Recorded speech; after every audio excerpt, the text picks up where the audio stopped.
Welcome to our ACO compliance training. Your organization is part of Richmond Good Help ACO, an accountable care organization created by Bon Secours Richmond Health System. As an ACO, we participate in the Medicare Shared Savings Program to provide coordinated care for Medicare fee-for-service beneficiaries. By meeting the requirements of the Centers for Medicare and Medicaid Services, or CMS, ACOs have the opportunity to share in savings that result from providing coordinated, high-quality care. As part of the Shared Savings Program, we must meet certain ethical and legal requirements and take part in compliance training. Knowing how to stay compliant is important because non-compliance can have serious consequences.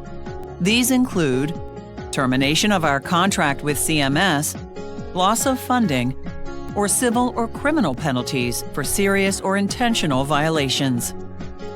This training will cover 7 important requirements of our work as an ACO and explain how to get answers to compliance questions and concerns.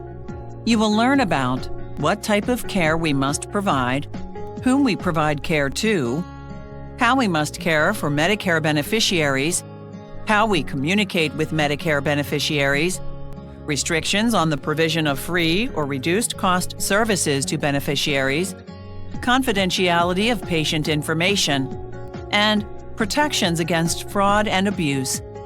Let's get started. As we work through the ACO to lower the overall cost of health care, we must continue to provide necessary and appropriate care to our patients. We must not deny, reduce, or limit medically necessary services to patients in the ACO, or overutilize services for non-ACO patients to offset reduced ACO revenues. As ACO providers, we are obligated to see all beneficiaries. Even though high-risk beneficiaries may have higher medical costs, they must receive the same access to care as other patients. We do not avoid treating those who are considered high risk by CMS, have 1 or more chronic conditions, are eligible for both Medicare and Medicaid, are diagnosed with a mental health or substance abuse disorder, have a recent diagnosis that is expected to increase healthcare costs, or receive healthcare services frequently. Medicare beneficiaries can join our ACO in one of 2 ways. First, they can visit mymedicare.gov and choose a primary clinician that participates in the ACO. Or they may be assigned to the ACO by CMS based on receiving a plurality of their primary care services from ACO providers. Remember, our ACO is not a managed care plan or closed network. This means Medicare beneficiaries can receive care outside of our ACO, and we may not prevent them from seeing other providers. Our communications to Medicare beneficiaries must be approved by CMS. CMS requires providers to notify beneficiaries of their ACO participation, their freedom to choose providers, and their ability to decline data sharing. This information must be provided by placing a poster within your organization's practice facilities and in places where primary care services are provided, furnishing beneficiaries a written notice upon request. The poster should be located in a highly visible location like the patient waiting room. We have provided your organization with CMS's written notice and poster templates. CMS also requires advance approval for many types of communication with beneficiaries, including Medicare beneficiary notices, brochures, websites, advertisements, mailings, social media, and other forms of communication. There is a specific process to obtain CMS approval of communications. Speak with your ACO compliance officer to learn more. We must also follow the rules for free or reduced rate items or services to Medicare beneficiaries. CMS rules limit how we provide free or discounted items or services to Medicare beneficiaries.